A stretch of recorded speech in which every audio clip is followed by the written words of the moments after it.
Sa isang silid na walang bintana, ang tanging liwanag ay nagmumula sa malamig na kislap ng 20 monitor na nakahanay sa pader.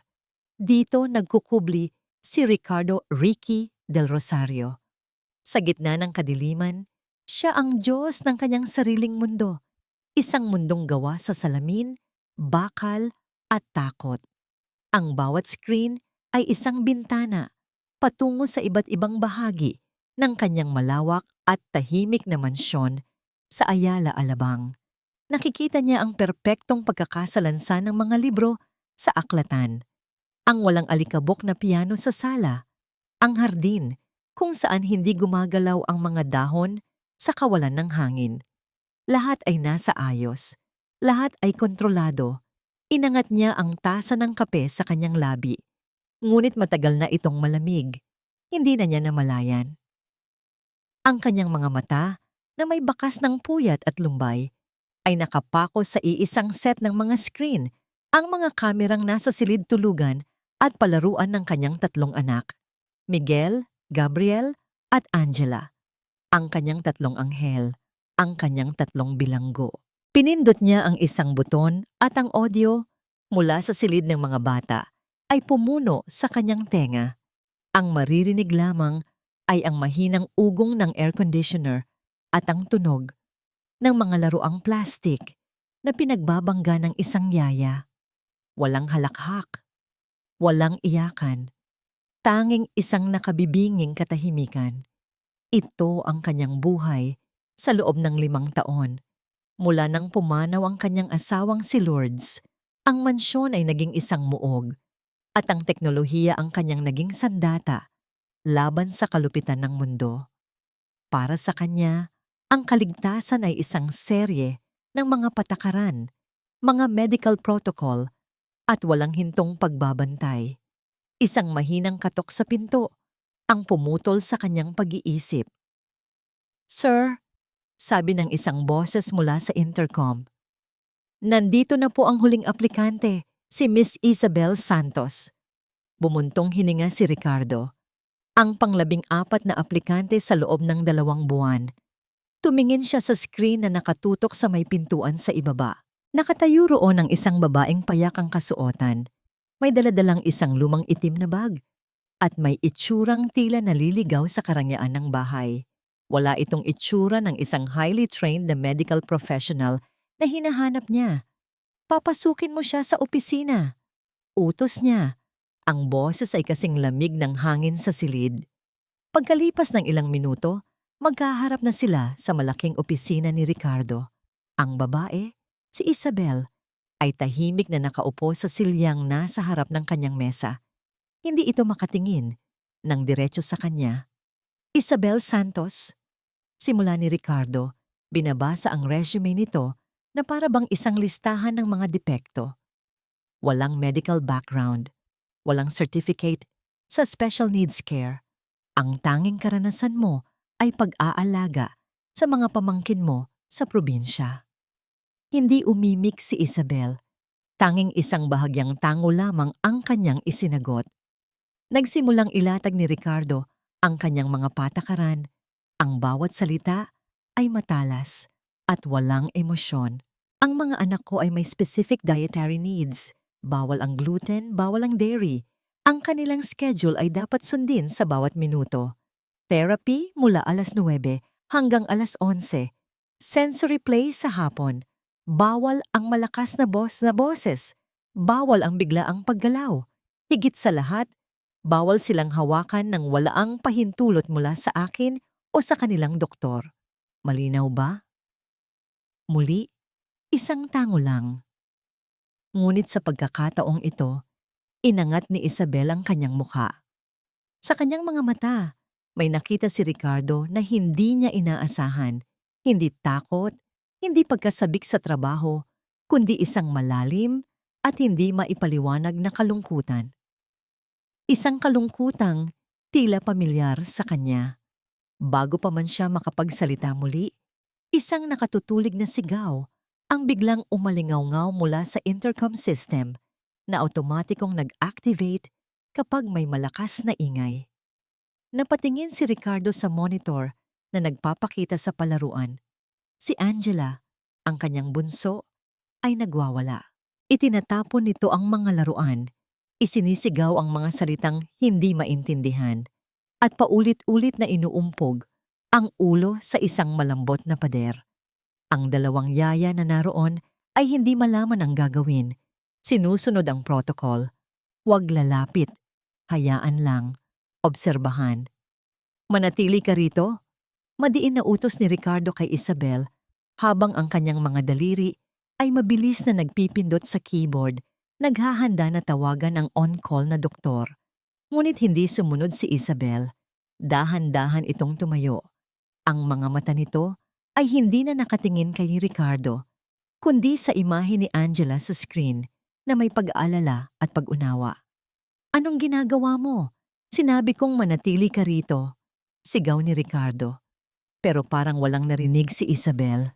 Lumakad ito palabas ng opisina. Hindi nagmamadali, ngunit may determinasyon sa bawat hakbang.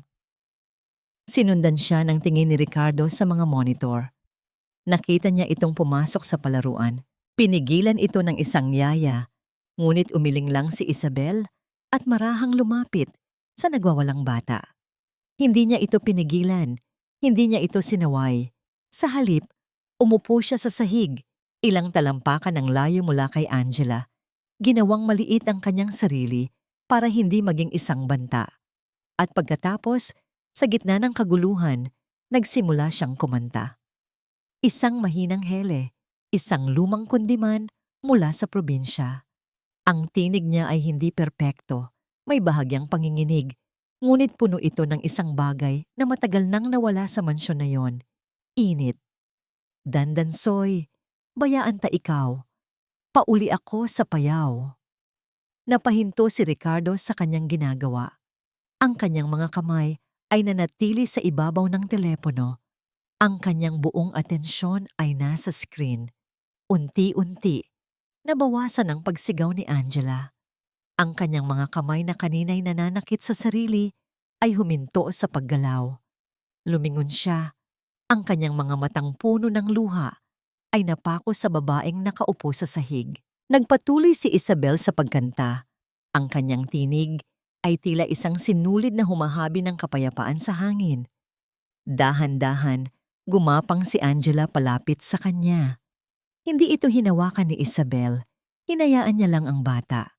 Hanggang sa si Angela na mismo ang sumubsob ng kanyang mukha sa hita ni Isabel, ang kanyang maliliit na balikat ay nanginginig pa rin sa paghikbi, ngunit wala na ang bagsik ng kanyang galit. Sa loob ng madilim na control room, napasandal si Ricardo sa kanyang silya. Hindi siya makapaniwala sa kanyang nakikita. Ang mga espesyalista na may mamahaling bayad, ang mga therapy na nagkakahalaga ng milyon-milyon, ang lahat ng kanyang teknolohiya at mahigpit na patakaran, lahat sila ay nabigo. Ngunit ang isang simpleng babae na may isang lumang kanta ay nagawang pakalmahin ang kanyang anak sa loob lamang ng ilang minuto. Pinatay ni Ricardo ang system audio, ngunit hindi niya maalis ang kanyang mga mata sa monitor. Nakita niya si Isabel na marahang hinihimas ang likod ni Angela. Isang kilos na simple, natural, at puno ng kalinga. Isang kilos na labag sa lahat ng kanyang mga patakaran. Isang malamig na katanungan ang biglang pumasok sa isip ni Ricardo. Isang katanungang nagdulot ng parehong pag-asa at takot sa kanyang puso. Sino ka ba talaga, Isabel Santos? Ang unang sinag ng araw na tumama sa bintana ng silid ni Isabel ay hindi nagdala ng init, kundi ng paalala kung nasaan siya.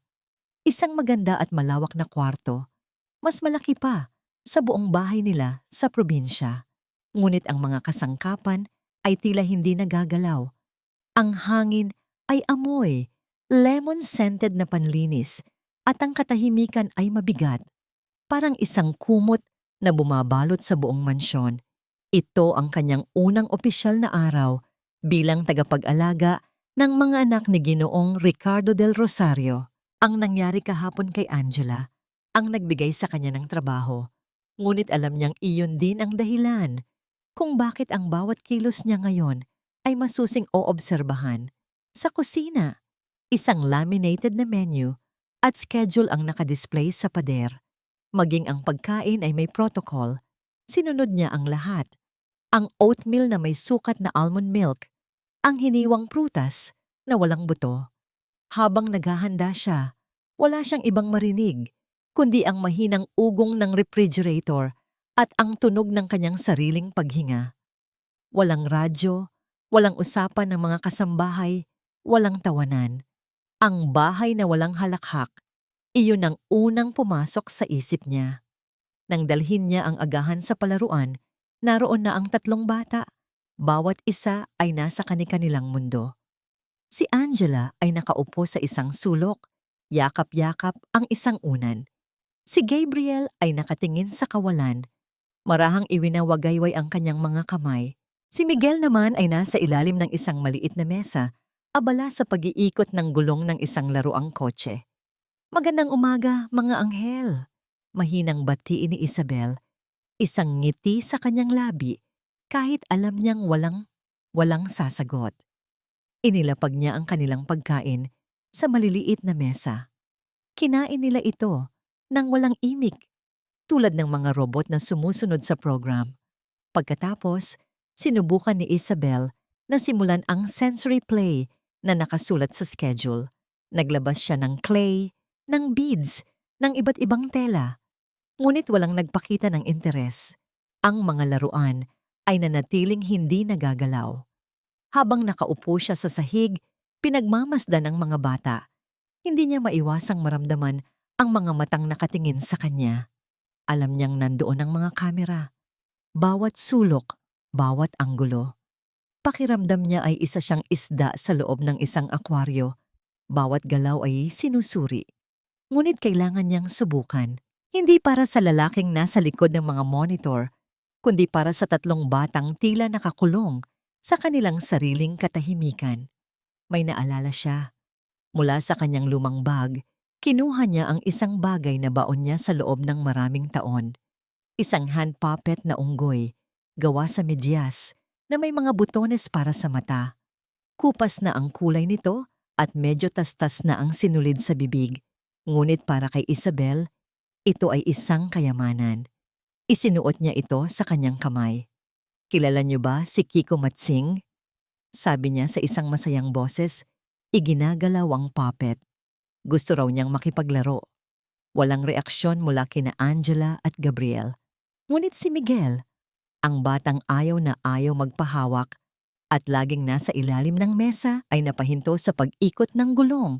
Sumilip ito mula sa ilalim ng mesa. Isang maikling sulyap lamang, ngunit para kay Isabel, iyon ay isang lindol. Dahan-dahan, ipinagapang niya si Kiko Matsing sa sahig, palapit sa mesa. "Hello, Miguel," sabi ng puppet sa boses bata. "Ang ganda naman ng kotse mo. Pwede ko bang makita?"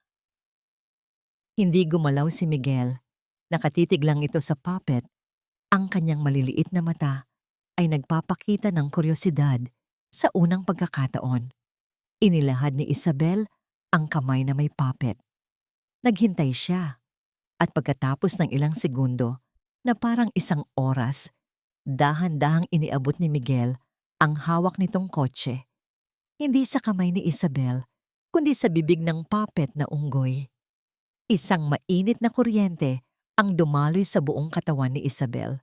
Ito na yon, isang maliit na koneksyon, isang sinulid ng tiwala. Ngunit ang sandaling iyon ay biglang naputol ng isang matamis, ngunit may kapangyarihang boses ang pumuno sa silid. How wonderful! Mukhang may bago na silang kalaro. Napalingon si Isabel. Nakatayo sa may pintuan ang isang babaeng elegante, nakasuot ng puting bestida at may perpektong ngiti sa mga labi. Si Marites Tessa Gomez, ang kapatid ng yumaong asawa ni Ricardo. Nakilala niya ito sa isang litrato sa sala. Agad na itinago ni Miguel ang kanyang laruan at bumalik sa ilalim ng mesa. Nawala ang mahika. "Hello, Hija. I'm Marites, ang tita ng mga bata." Pakilala nito. Lumapit at iniabot ang kamay. "You must be Isabel. I've heard so much about you." Magandang araw po, ma'am. Magalang na sagot ni Isabel. Tinatanggap ang malambot nitong kamay. May dalang malalaking paper bag si Tessa na may logo ng isang mamahaling toy store. Nagdala ako ng ilang mga bagay para sa mga pamangkin ko.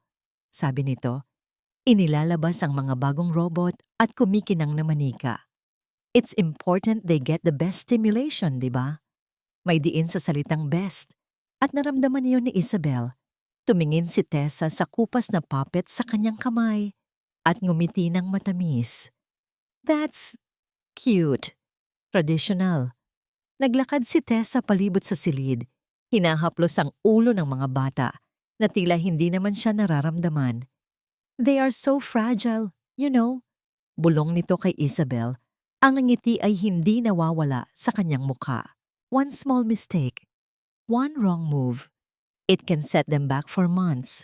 Kaya naman, I'm so glad my brother-in-law is very thorough sa pagpili ng mag-aalaga sa kanila. Iyon ay hindi isang papuri. Isa yung babala. Naramdaman ni Isabel ang bigat ng bawat salita. Nang gabing iyon, pagkatapos niyang siguraduhin na mahimbing nang natutulog ang tatlong bata, bumalik si Isabel sa kanyang silid. Ang bigat ng buong araw, ang katahimikan, ang mga patakaran, ang mga tingin ni Ginoong Del Rosario mula sa mga kamera, ang mga matatamis na lason sa salita ni Tessa, ay tila dumagan sa kanyang dibdib. Umupo siya sa gilid ng kama at dahan-dahang binuksan ang kanyang pitaka. Mula sa isang tagong bulsa, inilabas niya ang isang maliit at lukot-lukot na litrato. Isang batang lalaki, mga 4 na taong gulang, na may malaking nangiti at biloy sa pisngi. Hinaplos niya ang munting mukha sa larawan. Walang tunog na lumabas sa kanyang bibig. Ngunit ang kanyang mga balikat ay nagsimulang manginig. Isang butil ng luha ang pumatak sa litrato.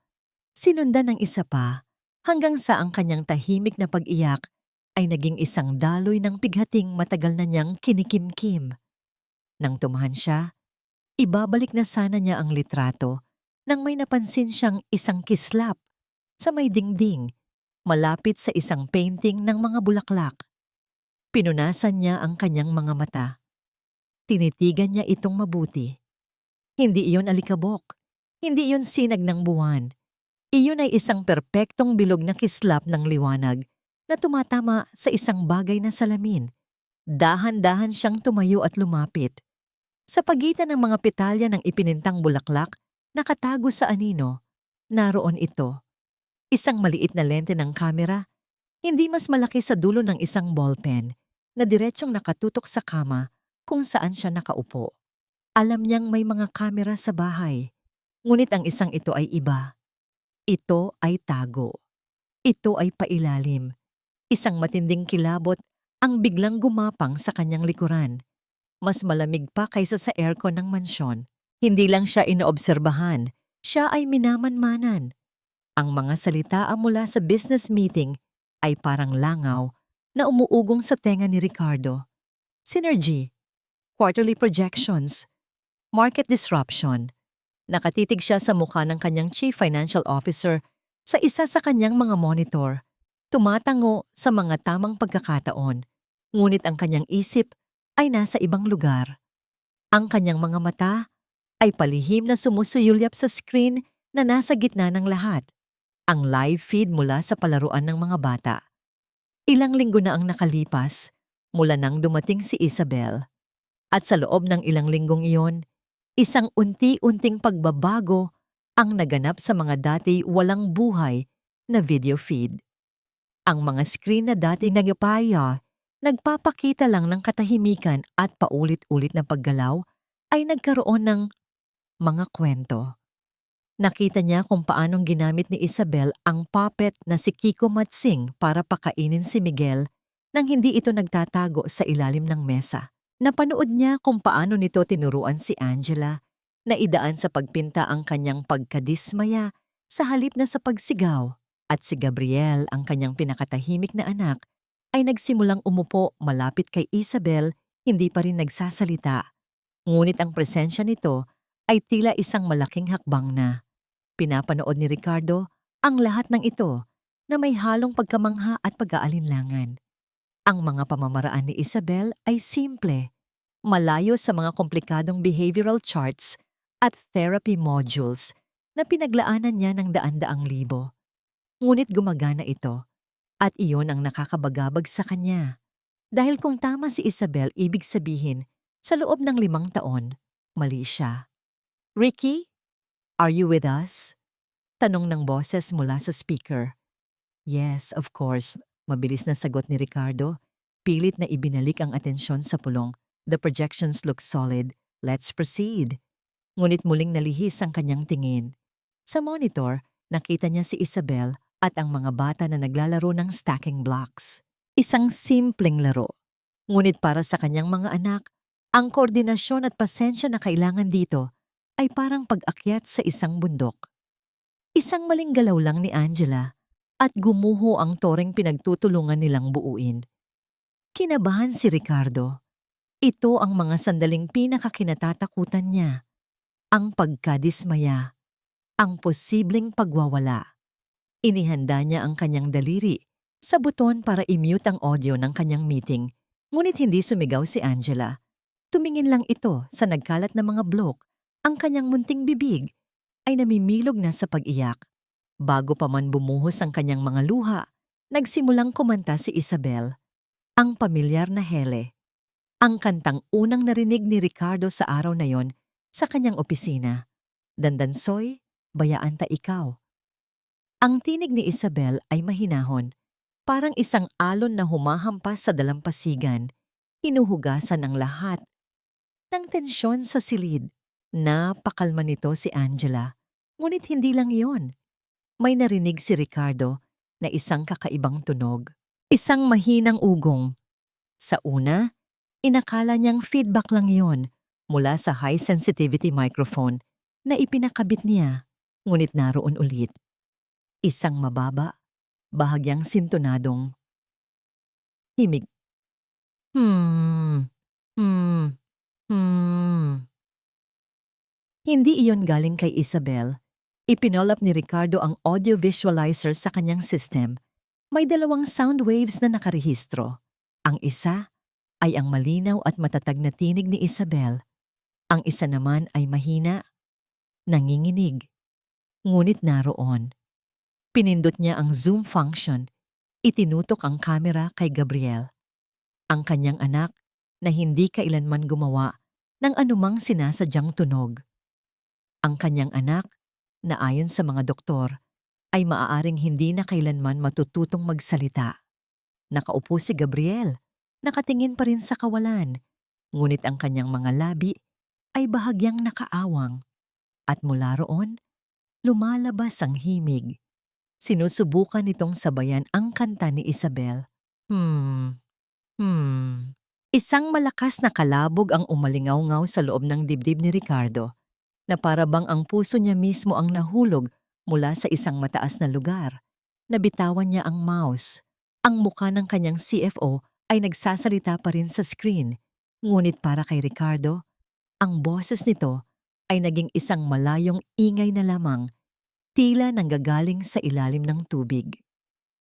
Hindi maaari. Baka isang technical glitch. Baka feedback. Nanginginig ang kanyang kamay habang inaabot muli ang mouse. I-click niya ang Isolate Audio Until Subject, Gabriel. Nawala ang tinig ni Isabel, nawala ang ugong ng aircon. Ang natira na lang ay ang nanginginig. Halos di marinig, ngunit hindi maipagkakailang himig. Isang bagay ang uminit sa kanyang mga mata. Isang bagay ang bumara sa kanyang lalamunan. 5 taon. 5 taon ng katahimikan.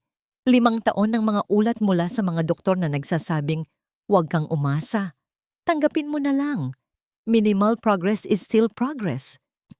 5 taon ng pagkabigo, ng pag-iisa, ng pagsisisi. 5 taon na yon ay binasag. Hindi ng isang salita, hindi ng isang sigaw, kundi ng isang himig. Hindi na niya kaya. Hindi na niya kayang manatili sa likod ng salamin, sa likod ng mga screen. Hindi ito isang data point para pag-aralan. Ito ay isang milagro at kailangan niya itong makita. Kailangan niya itong maramdaman. Tumayo siya ng biglaan, naitulak ang mabigat na silya sa likuran niya na lumikha ng malakas na ingay. Hindi niya pinansin ang mga nagtatakang tanong mula sa kanyang meeting. "I have to go." Iyon lang ang nasabi niya. Bago patayin ang koneksyon, iniiwan ang mga kasamahan niyang tulala sa gitna ng kanilang virtual conference. Para siyang isang taong naglalakad sa panaginip habang binabaybay niya ang pasilyo palabas ng kanyang control room. Sa bawat hakbang, mas lumalakas ang kabog ng kanyang puso.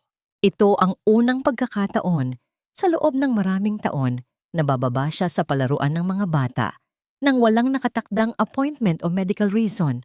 Bababa siya dahil kailangan, dahil tinatawag siya ng isang bagay na mas malakas pa sa kanyang takot. Huminto siya sa may pintuan ng palaruan na bahagyang nakaawang. Sumilip siya. Ang eksenang nakikita niya ngayon sa sarili niyang mga mata ay milya-milya ang pagkakaiba sa two-dimensional na imahe sa kanyang mga monitor. Ang ilaw mula sa bintana ay mas totoo. Lumilikha ng mga gintong alikabok sa hangin. Ang amoy ng mga laruan at baby powder ay mas matapang.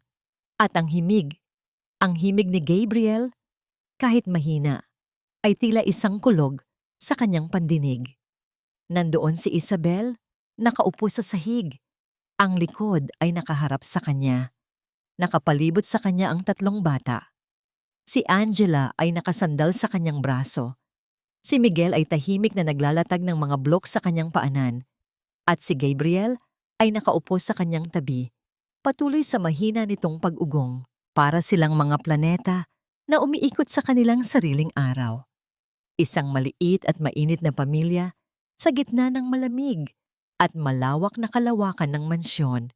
Hindi na malaya ni Ricardo na humakbang siya papasok. Ang kanyang sapatos ay lumikha ng isang mahinang tunog sa sahig na gawa sa kahoy. Napahinto si Isabel sa pagkanta. Dahan-dahan siyang lumingon. Ang kanyang mga mata ay nanlaki ng bahagya sa pagkagulat nang makita siya. Ngunit hindi siya pinansin ni Ricardo. Ang kanyang mga mata ay nakapako sa kanyang anak, kay Gabriel, na ngayon ay tumigil na rin sa pag-ugong. Tila naramdaman ang pagbabago sa hangin. Nagtagpo ang kanilang mga mata, ang mata ng isang amang puno ng luha at pagkamangha, at ang mata ng isang anak na sa unang pagkakataon ay tila nakikita talaga siya. Nanginginig ang kanyang boses nang sa wakas ay makapagsalita siya. Ibinaling ang kanyang tingin kay Isabel. Ang tanong ay hindi isang akusasyon, hindi isang pag-uusisa, kundi isang bulong na puno ng paggalang at desperasyon. Anong ginawa mo? Ang tanong ni Ricardo ay binitawan sa hangin na parang isang bato na bumagsak sa isang tahimik na luwa. Anong ginawa mo? Sa isang iglap, bumalik kay Isabel ang lahat ng kanyang pangamba.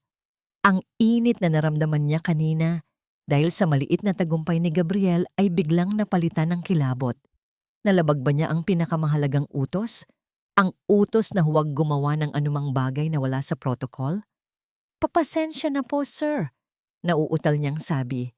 Dahan-dahang tumayo at marahang lumayo sa mga bata na parabang siya ay isang kriminal na nahuli sa akto.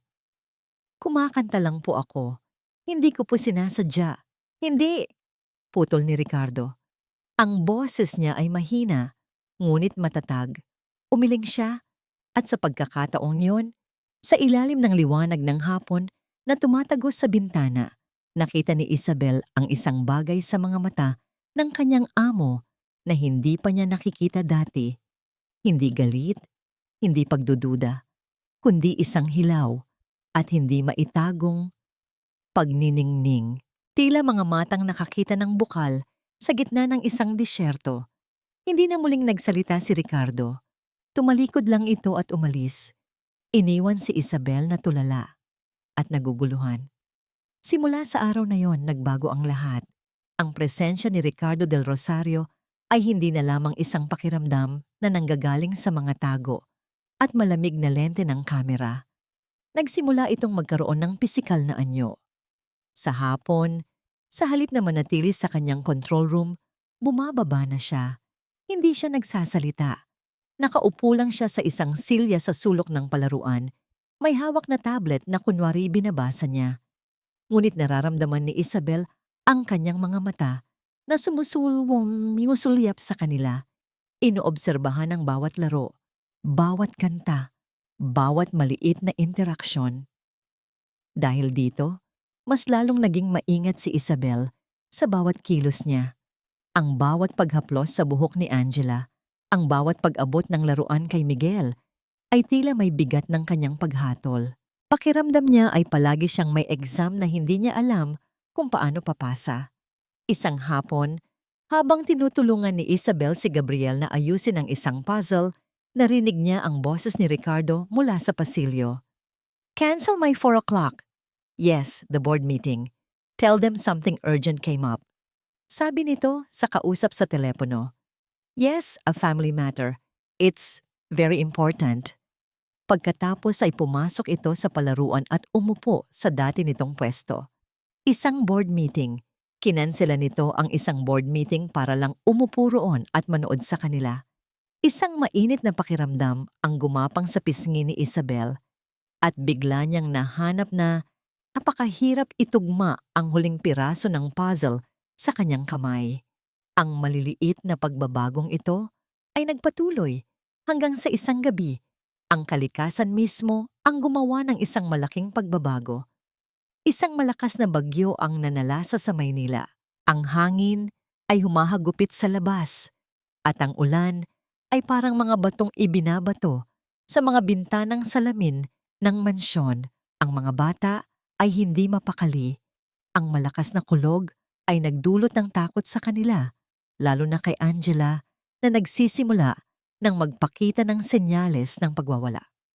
Kinakantahan sila ni Isabel, sinusubukang ibaling ang kanilang atensyon nang biglang kumislap ang lahat ng ilaw.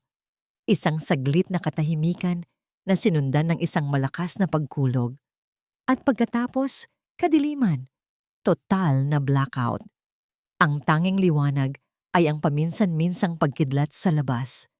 Agad na napaiyak si Angela. Maging si Miguel, na laging tahimik, ay gumawa ng isang tunog ng pagkabalisa mula sa ilalim ng mesa. Nataranta si Isabel. "Okay lang yan mga anak, nandito lang si Ate Isa," sabi niya. Kinakapa ang mga bata sa dilim. Biglang bumukas ang pinto at isang sinag ng liwanag mula sa cellphone ang tumama sa silid. Si Ricardo. "Stay here. Kukuha ako ng emergency lights at kandila," sabi nito. Ang boses ay kalmado, ngunit may bakas ng pag-aalala. Pagbalik niya, ang palaruan ay naging isang santuwaryo ng maliliit at nanginginig na liwanag ng kandila. Ang mga anino ay sumasayaw sa pader, na lalong nagpapakaba sa mga bata. Ang buong high-tech na seguridad ng bahay, ang mga monitor, ang mga sensor, lahat ay inutil. Ang natira na lang ay 2 matanda at 3 takot na bata sa gitna ng dilim. "Angela, halika," sabi ni Ricardo. At sa unang pagkakataon, nakita ni Isabel na binuhat nito ang kanyang anak at ikinulong sa kanyang mga bisig.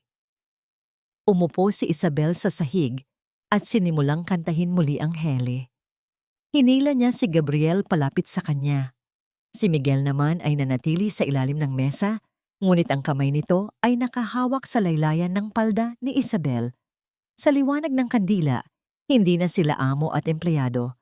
Sila ay 2 taong sumusubok na protektahan ang kanilang mga kayamanan. Nakita ni Isabel ang isang panibagong mukha ni Ricardo. Ang mukha ng isang ama. Ang paraan ng paghaplos nito sa likod ni Angela, ang mahinang pagbulong nito ng mga salitang pampakalma. Nawala ang malamig na CEO. Ang naroon ay si Ricky, ang tatay. Nang medyo kumalma na ang mga bata, napansin ni Ricardo na nanginginig si Gabriel sa lamig. May isang makapal na kumot sa di kalayuang upuan. "Aabutin ko," sabay nilang sabi. Sa ilalim ng nanginginig na liwanag, gumapang sila pareho patungo sa kumot.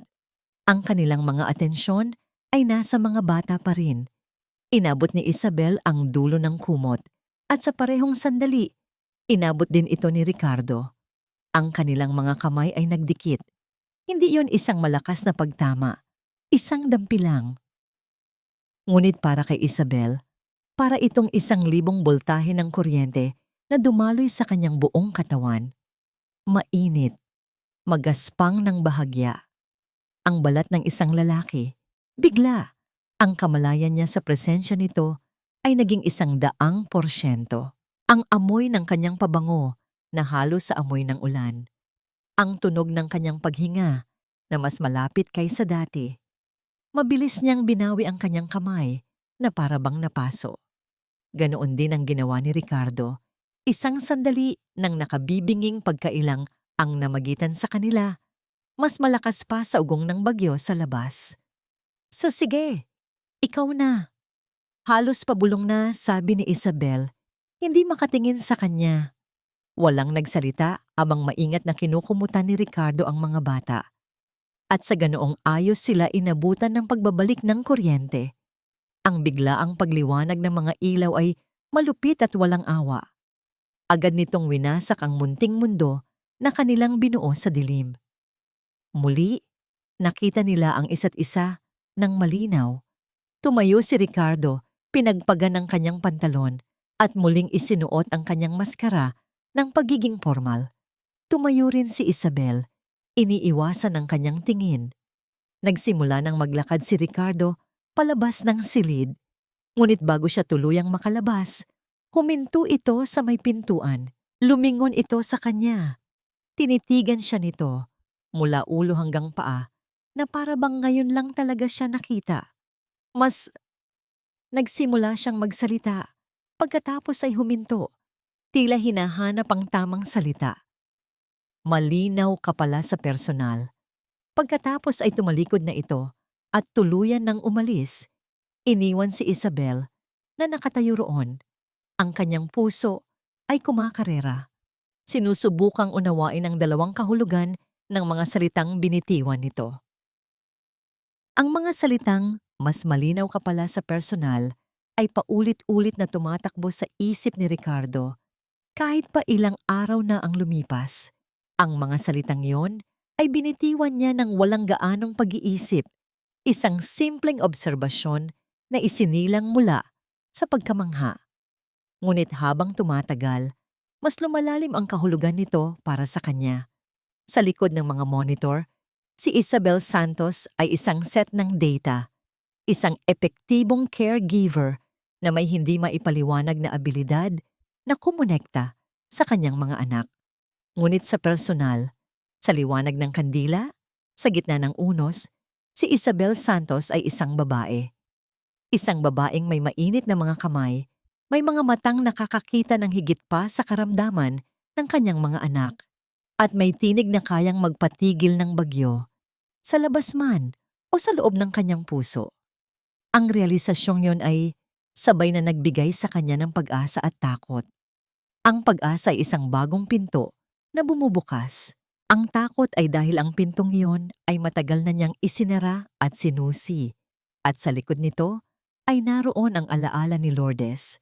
Isang umaga, habang siya'y nasa kanyang control room at pinagmamasdan ang mapayapang eksena sa palaruan, tumunog ang kanyang personal na telepono. Si Tessa. "Ricky, kumusta?" Masayang bati nito sa kabilang linya. "Nananahimik ka yata these past few weeks. I was just calling to check up on you and my precious angels." "We're fine, Tessa. Everything's under control," sagot ni Ricardo.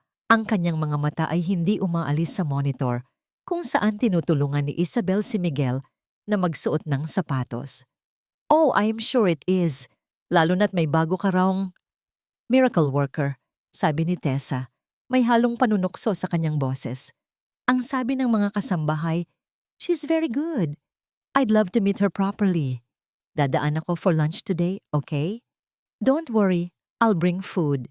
Bago pa man makatanggi si Ricardo, ibinaba na ni Tessa ang telepono. Napabuntong hininga siya.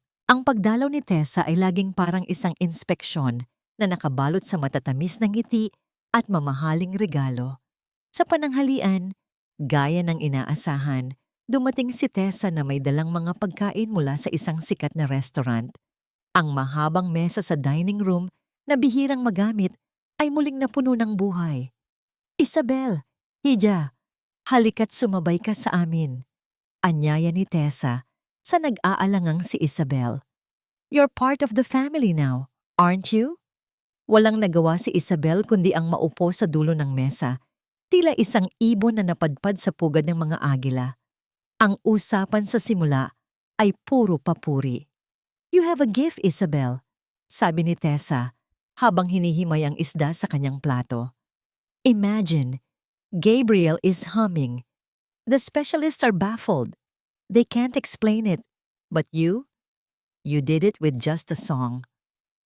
Salamat po."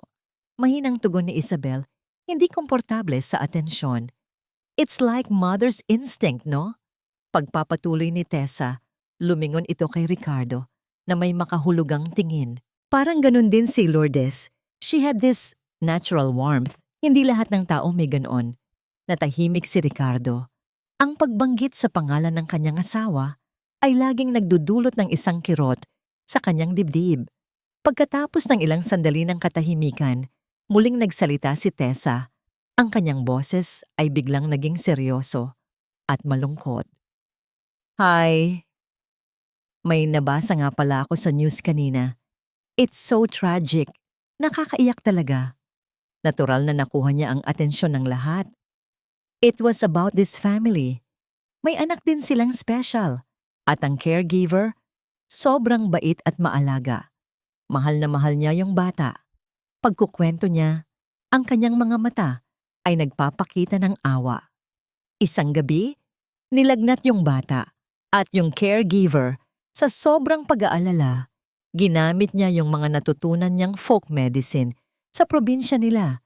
You know, mga dahon-dahon, mga tapal, mga ganoon. Napahigpit ang hawak ni Ricardo sa kanyang kubyertos. Naramdaman niya ang paglamig ng kanyang dugo. And, tanong din niya, kahit ayaw niyang marinig ang kasunod, nagbuntong hininga si Tessa. The child had a severe allergic reaction. Hindi na naagapan. It's just so heartbreaking. The caregiver meant well, she loved the child. Pero yun na nga, di ba? Tumingin siya ng diretso kay Ricardo. Ang kanyang mga mata ay puno ng kunwaring pag-aalala. Good intentions are not always enough, lalo na pagdating sa mga anghel nating ito. Pagkatapos ay ibinaling niya ang tingin kay Isabel, na namumutla na. Ngumiti siya ng matamis. "Of course, I'm not saying ganun ka, Hija. I can see how careful you are." Ngunit ang lason ay naitanim na. Pagkaalis ni Tessa, ang kanyang pabango ay nanatili sa hangin kasama ng mga binulong niyang pagdududa. Ang bahay ay muling naging tahimik, ngunit para kay Ricardo, ang katahimikan ay napuno na ng mga bagong tanong at lumang takot. Kinagabihan, bumalik siya sa kanyang control room, sa kanyang kuta, sa kanyang santuwaryo ng kontrol. Muli niyang pinanood ang mga recording ni Isabel, ngunit ngayon, iba na ang kanyang hinahanap. Ang pag-awit ni Isabel. Paano kung may dala itong mga mikrobyo mula sa kanyang hininga? Ang puppet na gawa sa medyas, nalabhan ba ito ng maayos? Ang paghaplos niya sa buhok ni Angela, meron ba siyang suot na hand sanitizer? Ang bawat kilos na dati nagbibigay sa kanya ng pag-asa ay ngayon, sa ilalim ng impluwensya ng takot, ay naging isang potensyal na panganib. Ang kanyang isip ay naging isang korte at si Isabel ay biglang naging akusado. Ang kanyang puso ay nagsasabing magtiwala. Ngunit ang kanyang takot na pinalaki ng mga salita ni Tessa ay sumisigaw ng protektahan mo sila. Hindi niya kayang tanggalin sa isip niya ang kwento ni Tessa. Paano kung magkaroon ng emergency? Paano kung hindi niya marinig ang lahat? Ang audio system niya ay magaling, pero hindi perpekto. May mga blind spots. May mga mahihinang tunog na maaaring hindi nito makuha. Ang pag-iisip na yon ang nagtulak sa kanya. Binuksan niya ang isang nakatagong drawer sa kanyang mesa.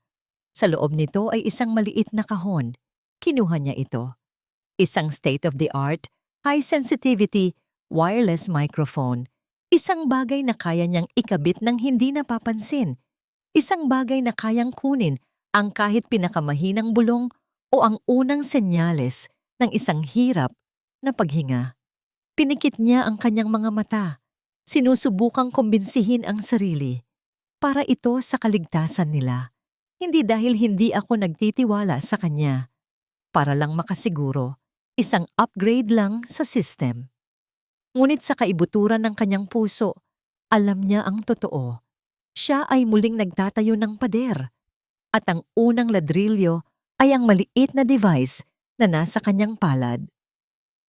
Ang bagyo ay ganap ng isang halimaw pagsapit ng hating gabi. Ang bawat pagkulog ay parang isang suntok sa dibdib ng mansyon at ang bawat pagkidlat ay nagpapakita ng mga puno sa hardin na sumasayaw na parang mga kalansay sa gitna ng unos. Nasa kanyang control room si Ricardo, hindi dahil sa trabaho, kundi dahil hindi siya mapakali.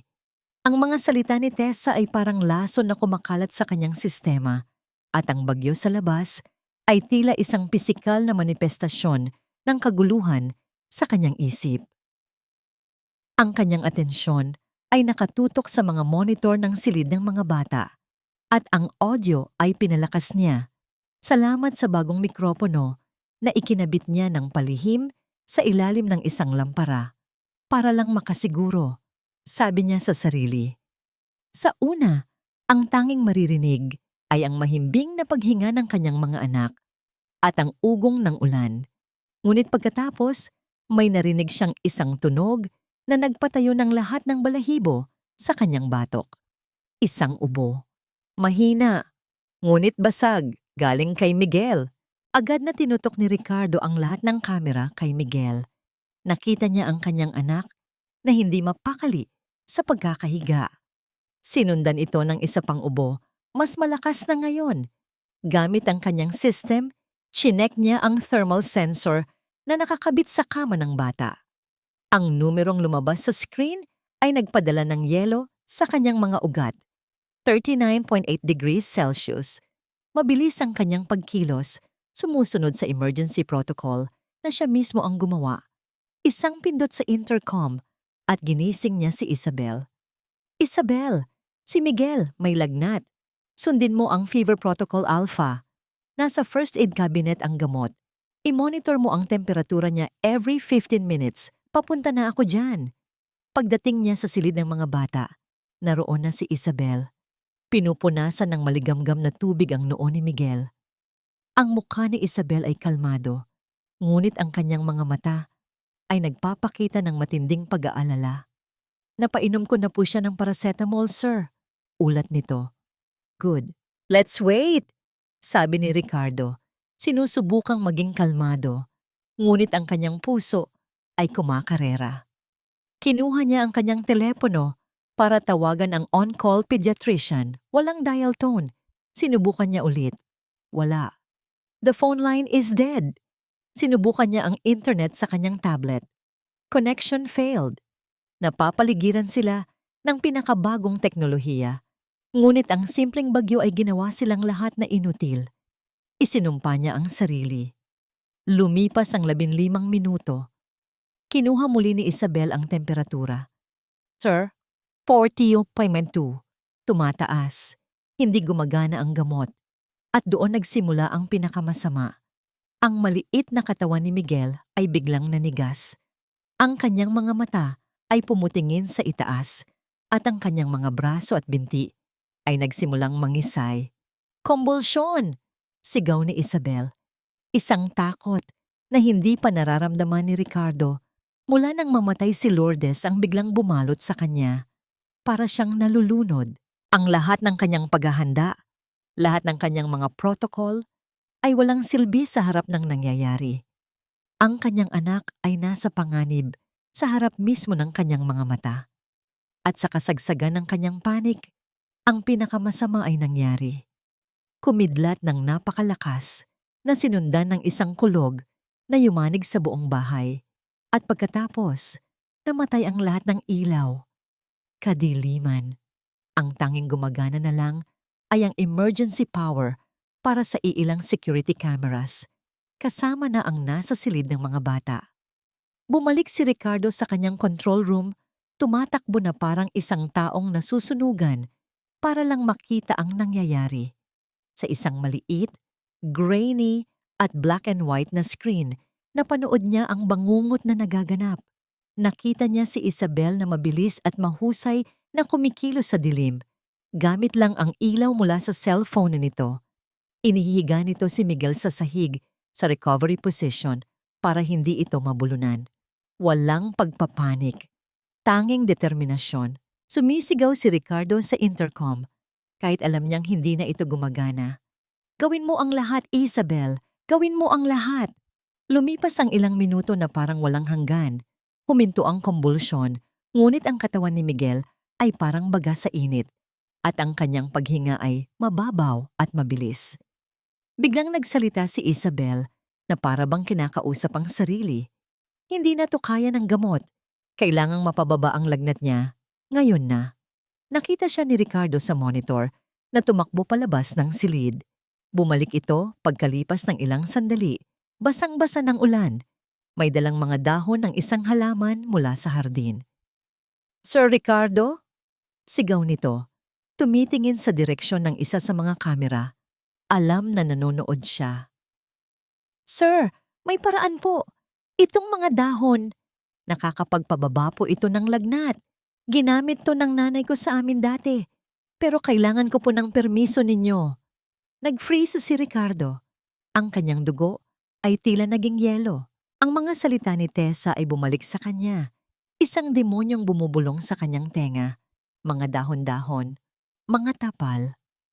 The caregiver meant well. Pero yun na nga, di ba? Ito na yon. Ang bangungot na ipininta ni Tessa sa kanyang isipan ay nagkakatotoo. Tumingin siya sa kanyang anak sa screen. Ang hirap na paghinga nito. Ang namumulang balat. Ang kanyang protocol ay nabigo. Ang siyensya ay nabigo. Tumingin siya kay Isabel. Ang mukha nito ay basang-basa ng ulan at luha.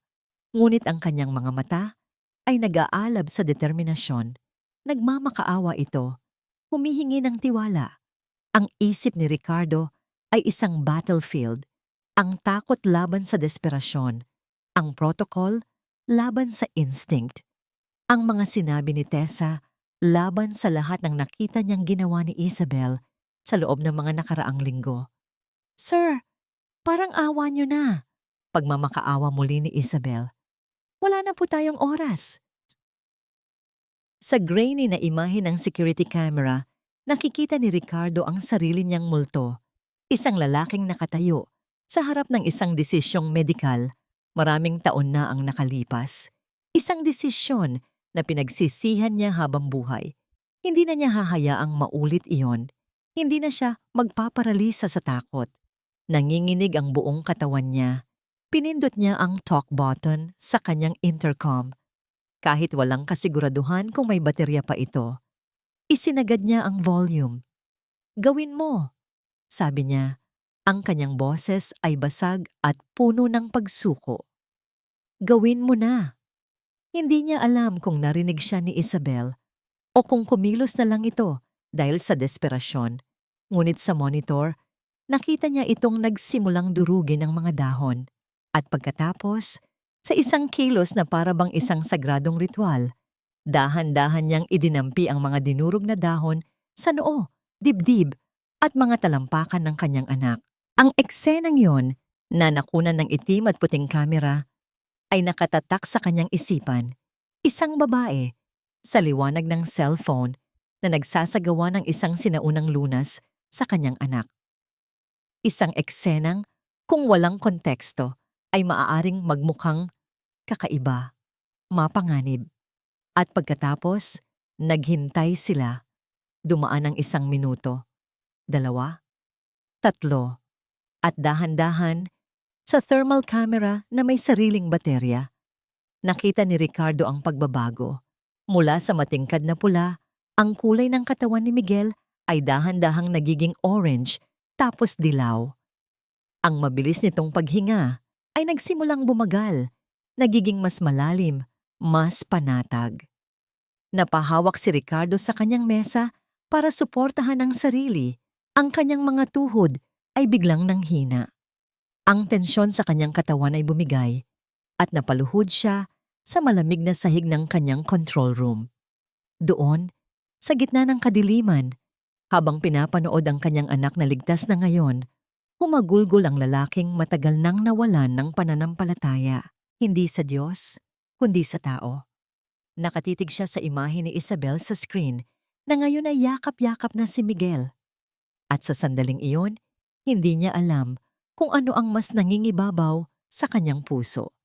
Ang walang katapusang pasasalamat o ang matinding kahihiyan sa kanyang sariling pagdududa. Ang umaga, pagkatapos ng bagyo, ay may dalang isang kakaibang katahimikan. Ang hangin ay malinis, ang araw ay sumisikat na parang isang pangako, at ang mga basag na sanga sa hardin ang tanging natitirang ebidensya ng unos na nagdaan. Para kay Isabel, ang katahimikan sa loob ng mansyon ay iba na rin. Hindi na ito ang mabigat at malamig na katahimikan ng dati. Ngayon, ito'y malambot. Tila isang kumot na nagbibigay ginhawa pagkatapos ng isang mahabang lagnat. Nagising siyang pagod, ngunit may ngiti sa kanyang labi. Si Miguel ay mahimbing na natutulog, normal na ang temperatura, at humihinga ng malalim. Dahan-dahan siyang bumaba patungo sa kusina. Inaasahan ang dati niyang routine. Ngunit pagdating niya roon, isang hindi inaasahang tanawin ang kanyang naabutan. Nakatayo si Ricardo del Rosario sa harap ng coffee machine, nakasuot lang ng isang simpleng itim na t-shirt at shorts. Ang kanyang buhok ay bahagyang magulo, at sa ilalim ng kanyang mga mata ay may bakas ng matinding puyat. Ngunit wala na ang dating tigas sa kanyang tindig. Napansin siya nito. "Gising ka na pala," sabi ni Ricardo. Ang boses ay mahina at bahagyang paos. "Umupo ka. Ipagtitimpla kita ng kape." Natigilan si Isabel. Ang amo niya, ang bilyonaryong si Ricardo del Rosario, ipagtitimpla siya ng kape. "Naku, sir, ako na po. Trabaho ko po yan." "Hindi," mariing sabi ni Ricardo, ngunit may lambot sa kanyang tono. "Ngayong umaga, hayaan mong ako ang magsilbi sa'yo. Umupo ka, Isabel." Sumunod na lang siya, naupo sa isang silya sa maliit na breakfast nook. Pinanood niya ang likod ni Ricardo habang nagtitimpla ito. Ang bawat galaw ay may bigat, tila pagod na pagod. Pagkalipas ng ilang sandali, inilapag nito sa harap niya ang isang mainit na tasa ng kape. "Salamat po," sabi ni Isabel. Umupo si Ricardo sa tapat niya. May sarili ring tasa. Sa loob ng ilang minuto, tanging ang tunog lang ng kanilang paghigop ng kape ang maririnig. "He's stable," basag ni Ricardo sa katahimikan. "The doctor came an hour ago. Sabi niya, kung ano man ang ginawa mo, it saved his life. The fever could have caused permanent damage." Tumingin ito sa kanya, at sa mga mata nito, nakita ni Isabel ang isang emosyon na hindi pa niya nakikita dati. Isang malalim at taos-pusong pasasalamat na may kasamang hiya. "Utang ko sa iyo ang buhay niya, Isabel." "Ginawa ko lang po ang dapat, sir," sagot ni Isabel, yumuko. Umiling si Ricardo. "Hindi. Ginawa mo ang hindi ko kayang gawin. Nagtiwala ka sa instinct mo. Samantalang ako, nagtago ako sa likod ng mga protocol ko." Huminga ito ng malalim, at tila kasama ng hanging iyon ay ang paglabas ng isang bigat na matagal na niyang dinadala. Naglakad ito patungo sa bintana na nakatanaw sa hardin. Sumunod naman si Isabel, dala ang kanyang kape at tumayo sa kanyang tabi. "Alam mo ba kung bakit ako ganito?" tanong ni Ricardo. Hindi tumitingin sa kanya, ang tingin ay nasa malayo. "Kung bakit may mga kamera, mga protocol. Kung bakit kailangan kontrolado ang lahat." Hindi umimik si Isabel. Alam niyang ito ay isang tanong na hindi naman talaga nangangailangan ng sagot. Noong gabing isinilang ang mga bata, Pagpapatuloy niya, ang kanyang boses ay nanginginig na ngayon. Nagkaroon ng komplikasyon, isang rare condition, placental abruption. Lourdes was bleeding out, fat.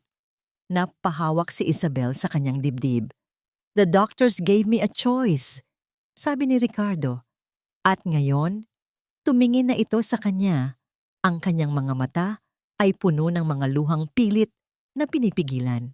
Isang emergency C-section para subukang iligtas ang mga bata, pero sobrang delikado para kay Lourdes.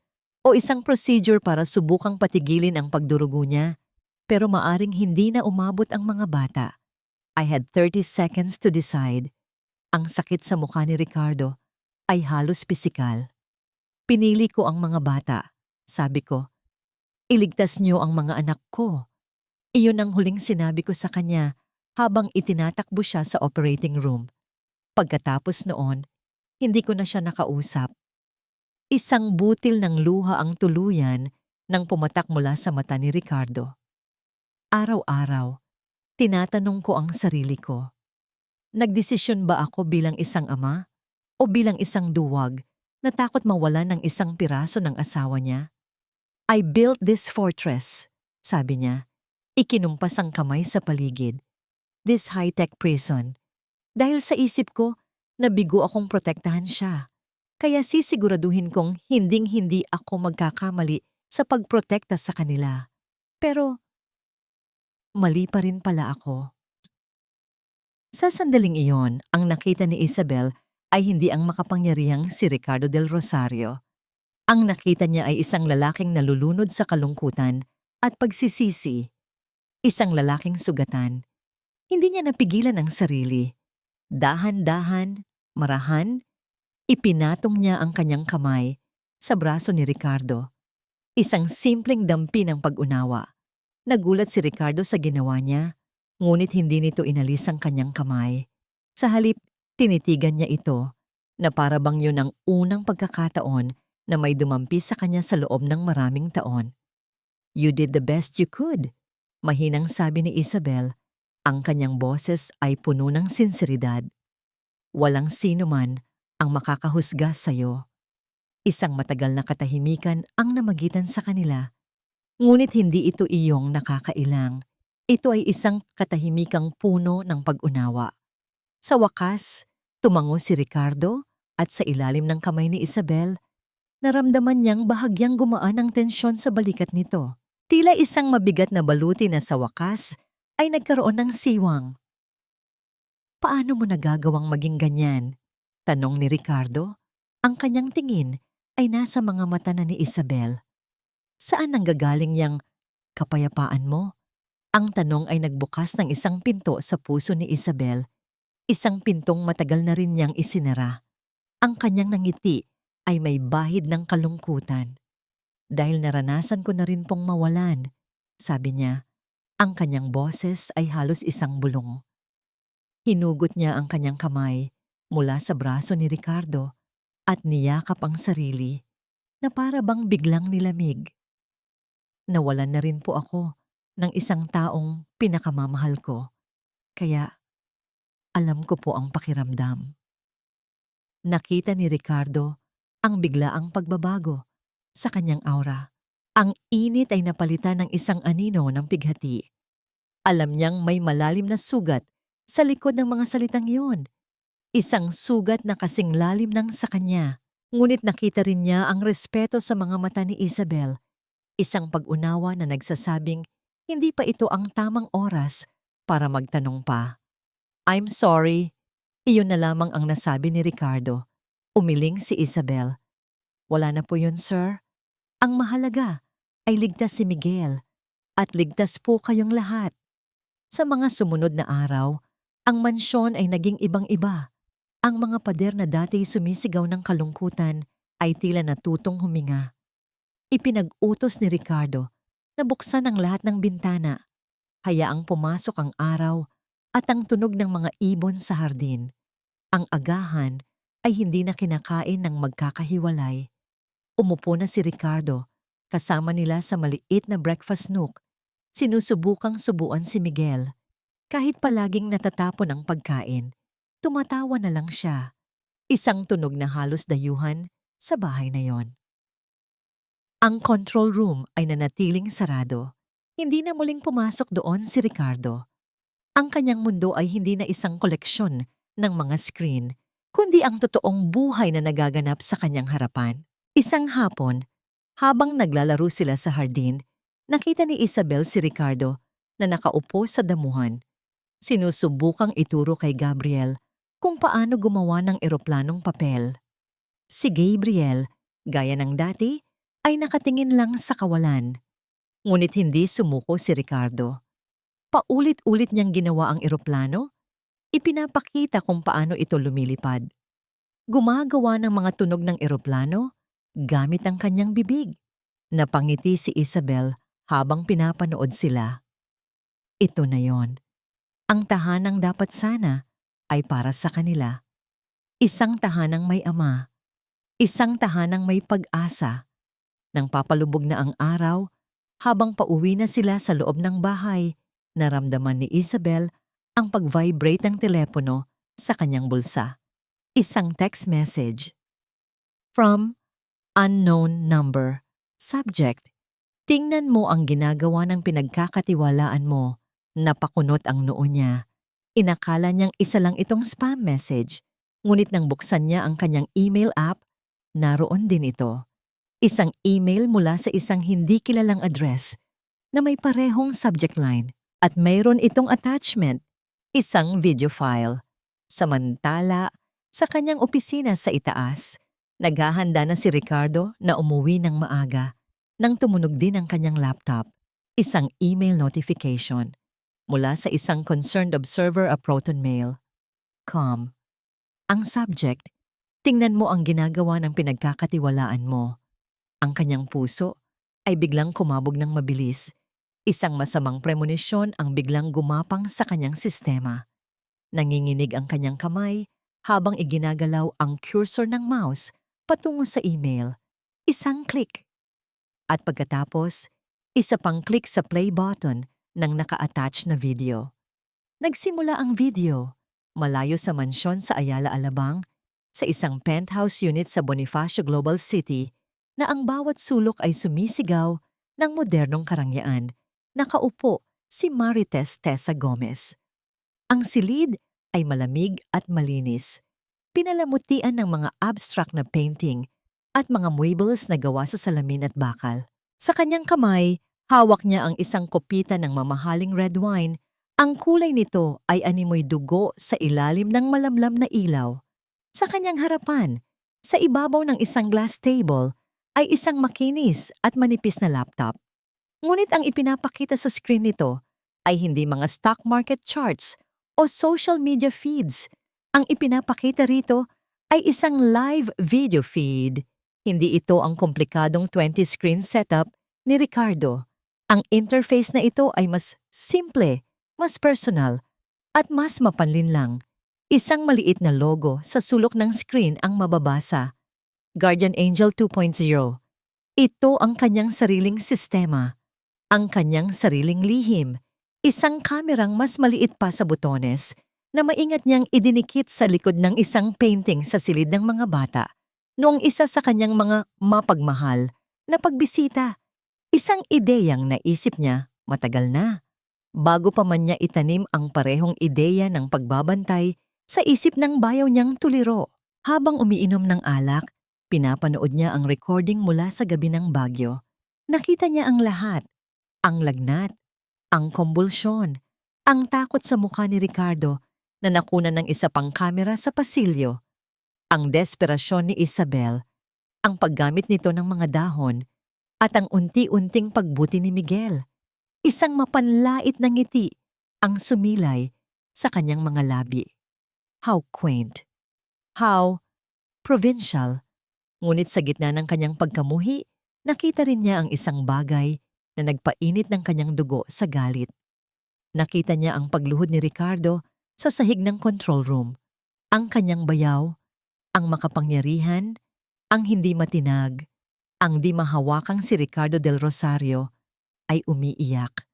At hindi para sa yumaong kapatid niya, kundi dahil sa pasasalamat sa isang hamak na tagapag-alaga. Pathetic, bulong niya sa sarili. Inilapag ang kupitan ng may puwersa. Lourdes gave you everything at ipagpapalit mo lang siya sa isang katulong. Doon, nagdesisyon siya. Panahon na. Binuksan niya ang isang video editing software. Ang kanyang mga daliri ay mabilis at sanay na gumalaw sa trackpad, na para bang isa siyang artist na lilikhain ang kanyang obra maestra. Una, kinuha niya ang buong recording, i-drag, i-drop. Pagkatapos, sinimulan niya ang pagputol.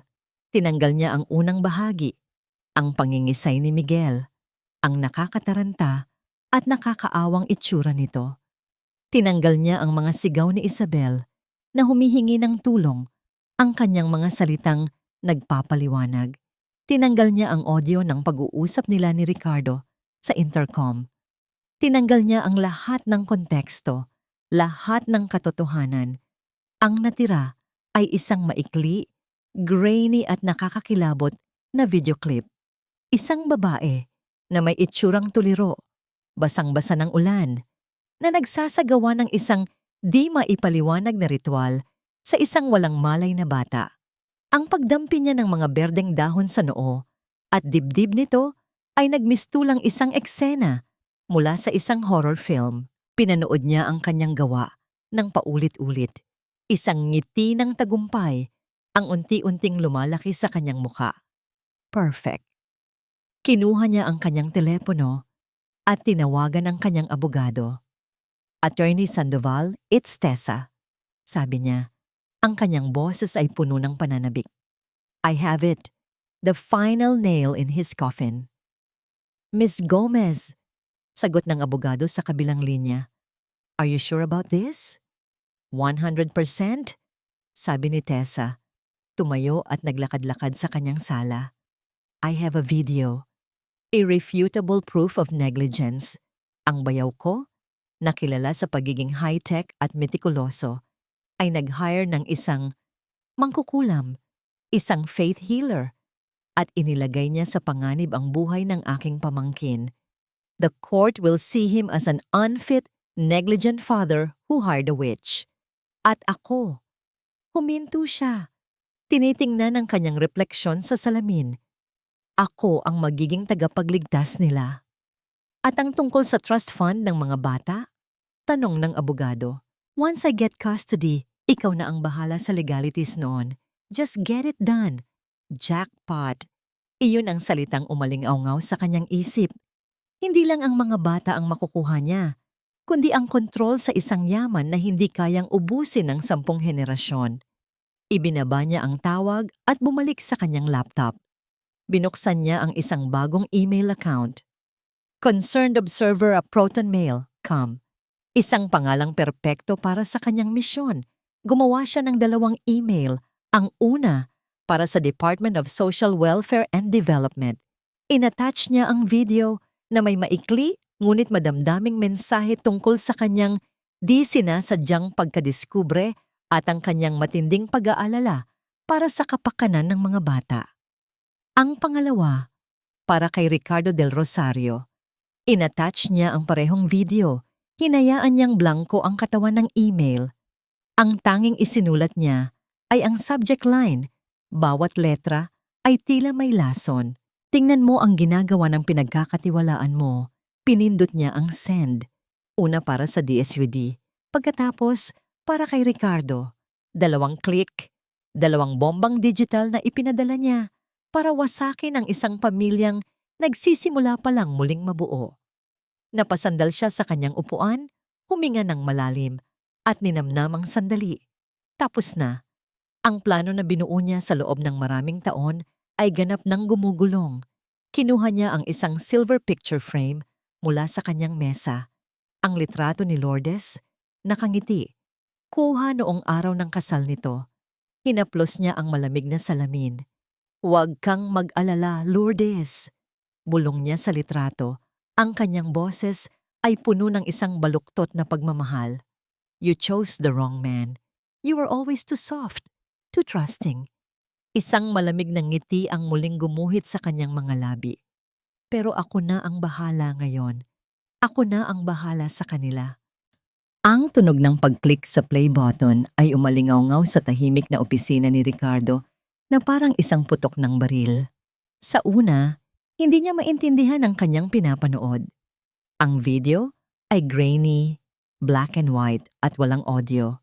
Ngunit pamilyar ang lugar, ang silid ng kanyang mga anak, at pamilyar ang mga tao. Si Isabel at si Miguel.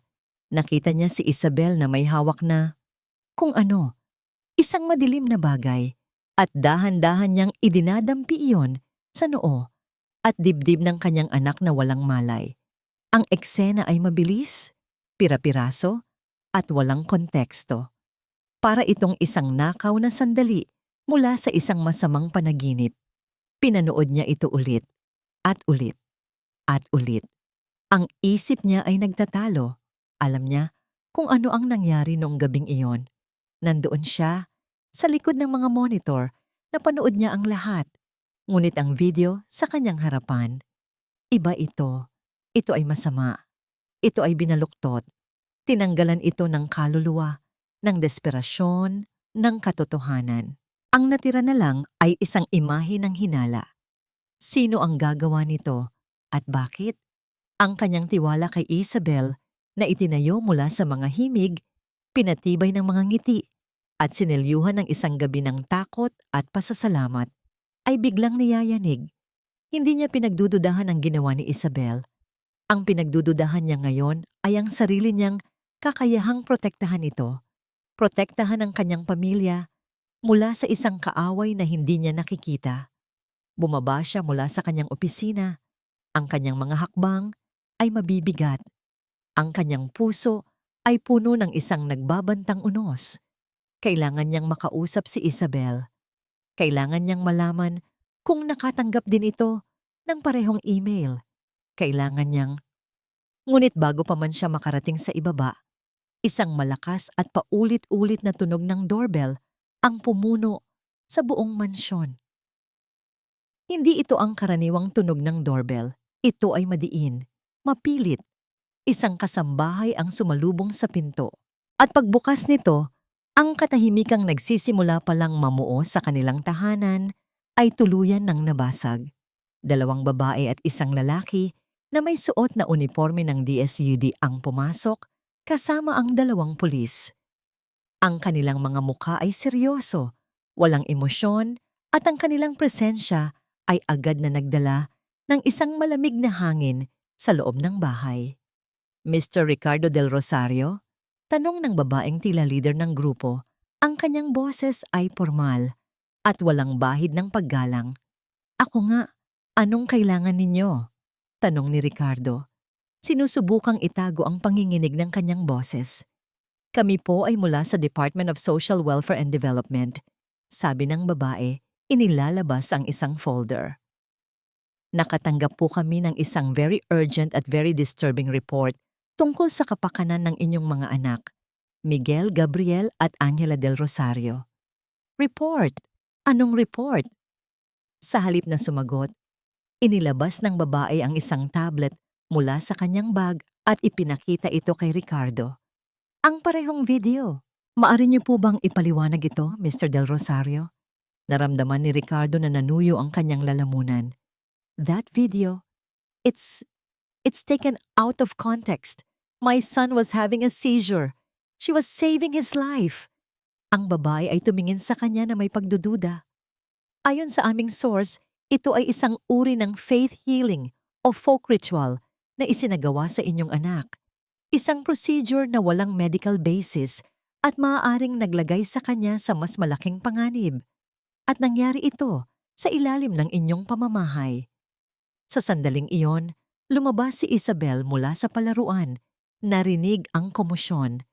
Nakita niya ang mga unipormadong tao, ang mga pulis, at ang kanyang mukha ay napuno ng pagkalito at takot. Anong nangyayari dito? Tanong niya. Ang tingin ng babae mula sa DSWD ay lumipat kay Isabel, matalas at mapanghusga. Kayo po ba si Isabel Santos? Oo po. Pinapaalalahanan po namin kayo na may karapatan kayong manahimik. Nagsimula ang bangungot. Ang mga salita ay naghalo-halo sa isip ni Ricardo.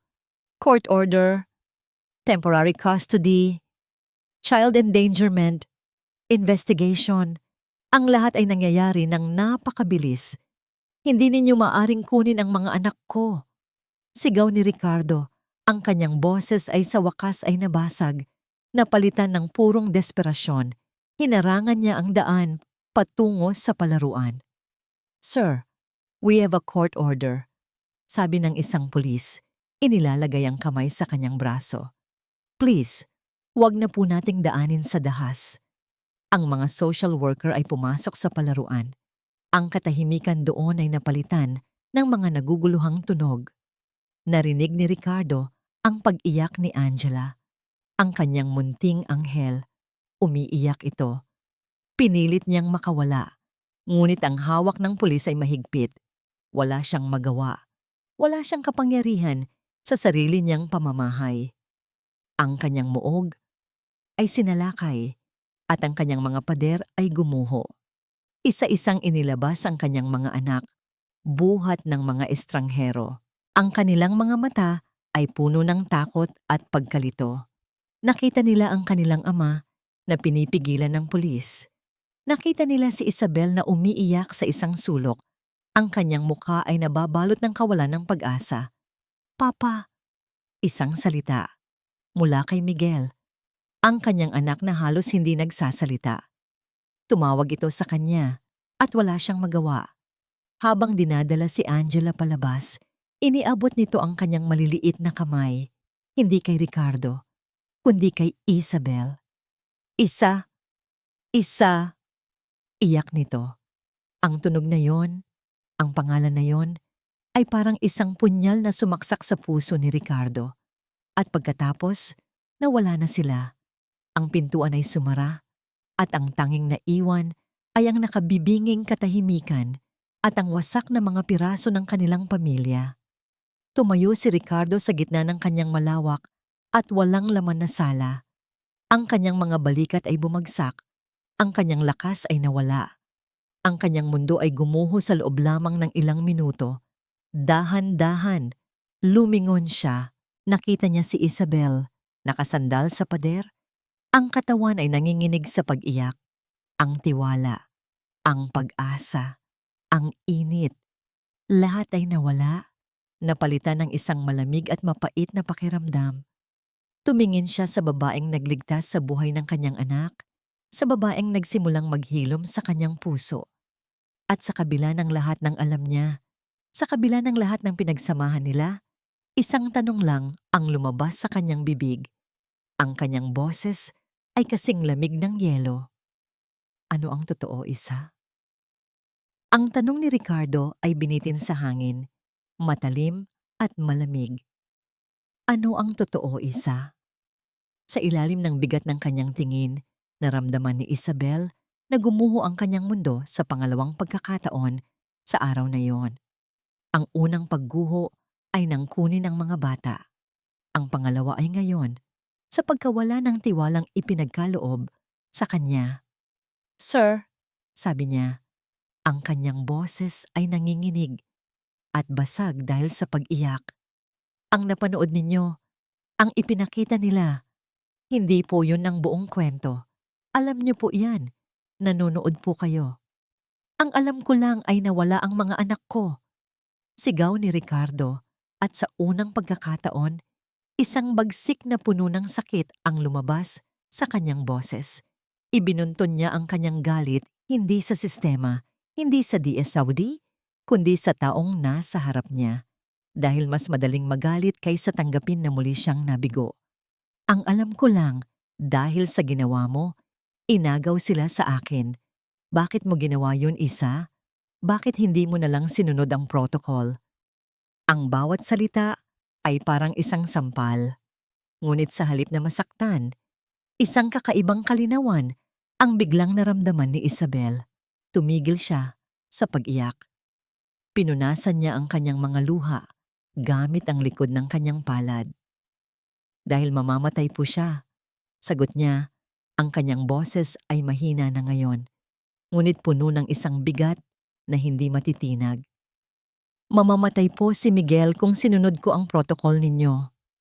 Tumingin siya ng diretso sa mga mata ni Ricardo, hindi na natatakot.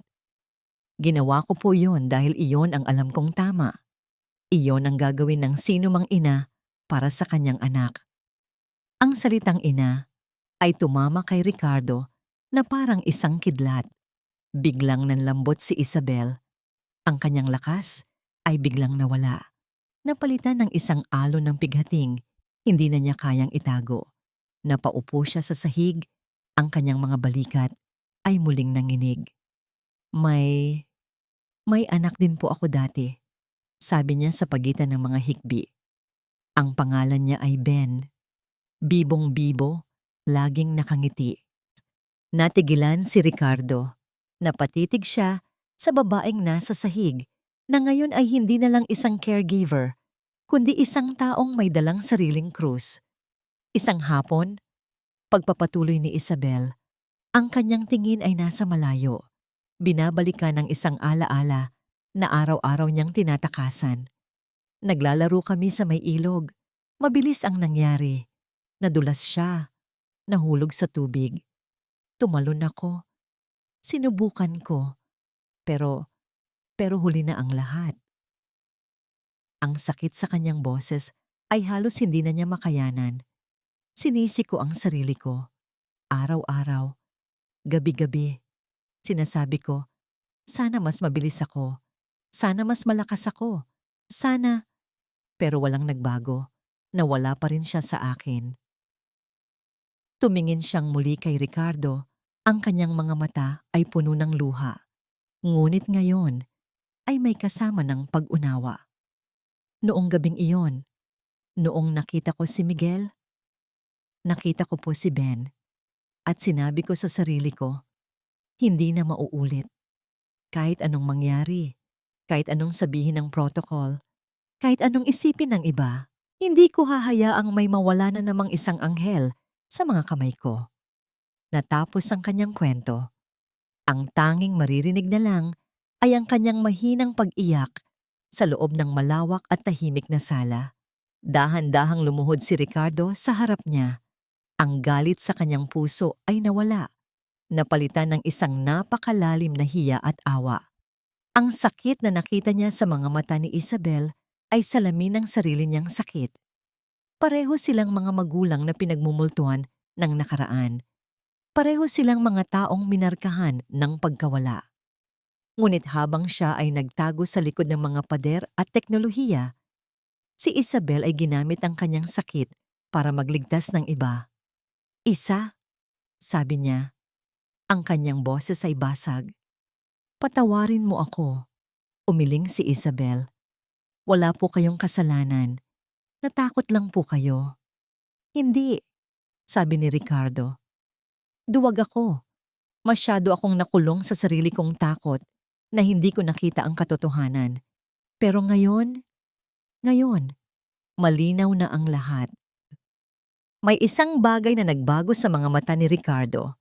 Ang kawalan ng pag-asa ay napalitan ng isang malamig at matigas na determinasyon. Tumayo siya at inilahad ang kanyang kamay kay Isabel. Tumayo ka, sabi niya. Nag-aalangang inabot ni Isabel ang kanyang kamay. Itinayo siya ni Ricardo. May nag-set up sa atin isa, sabi ni Ricardo. Ang kanyang boses ay may bagong talim. Ang video na yon, pinutol, sinadya. May gustong makuha ang mga anak ko at may ideya na ako kung sino. Ang imahe ni Tessa na may matamis nitong nangiti at mga mapanlinlang na salita ay biglang lumitaw sa kanyang isip. Mga dahon-dahon, mga tapal, good intentions are not always enough. Siya ang nagtanim ng lason.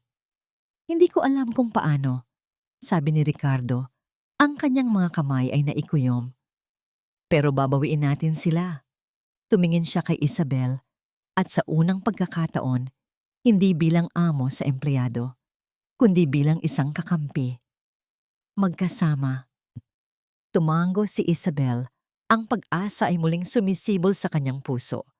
Kinuha ni Ricardo ang kanyang telepono, ngunit hindi ang kanyang abogado ang tinawagan niya.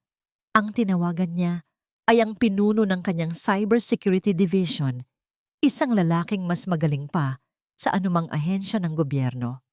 David, sabi ni Ricardo sa telepono, ang kanyang boses ay puno ng awtoridad na matagal nang nawala.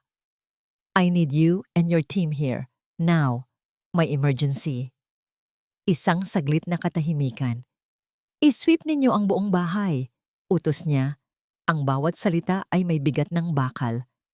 Hanapin ninyo ang lahat. Bawat kamera, bawat mikropono, bawat hibla ng wire na wala sa orihinal na blueprint ng system ko. Huminga siya ng malalim bago ibigay ang huling, pinakamahalagang utos. Lalo na yung hindi sa akin.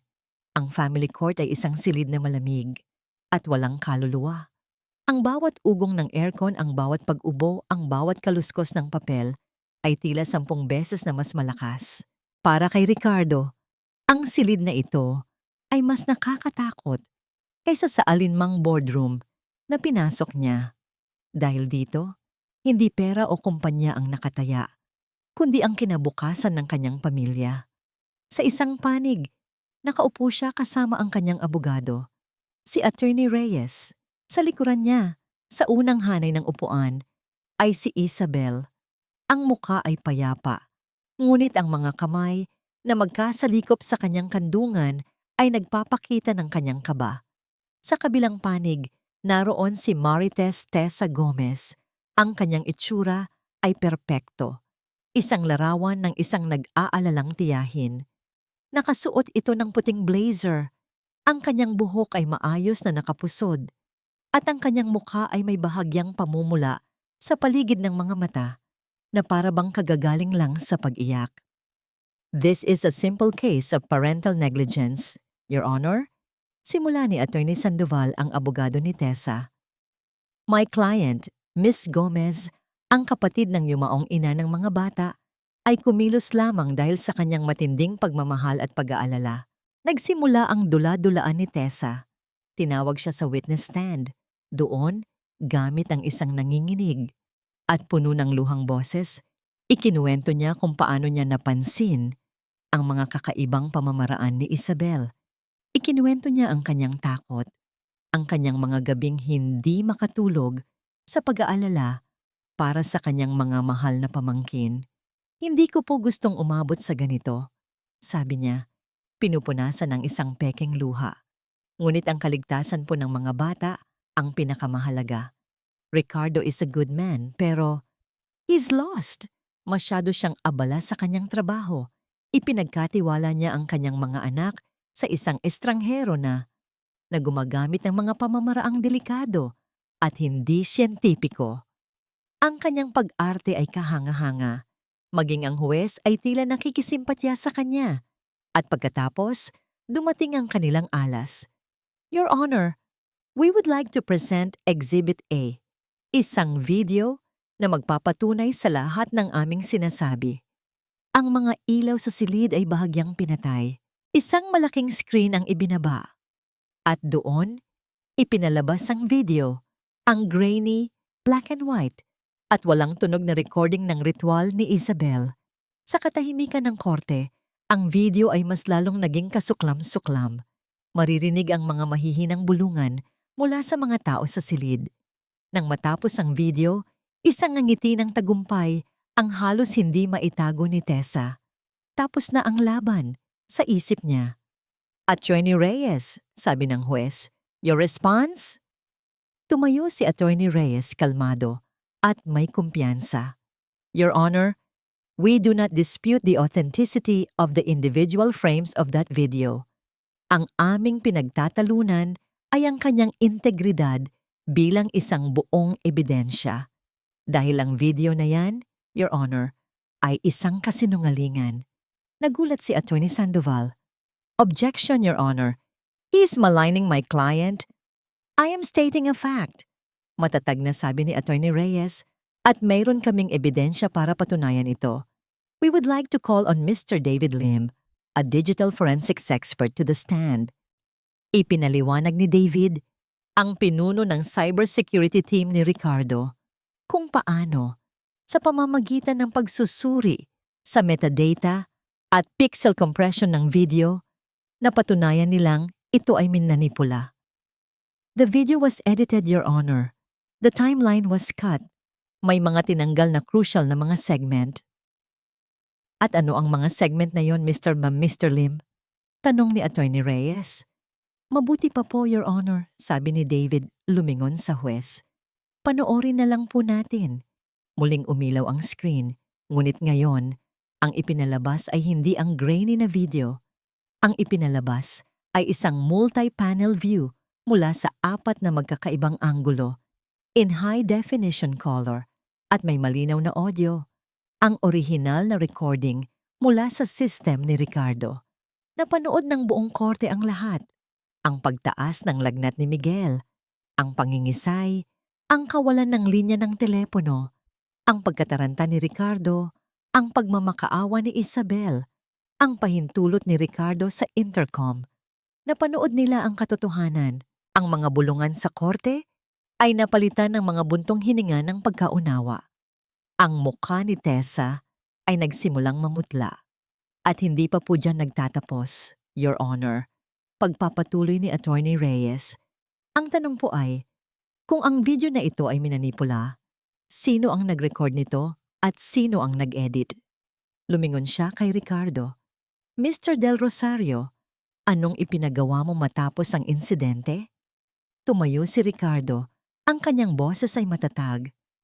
Ipinag-utos ko ang isang full electronic sweep ng aking bahay.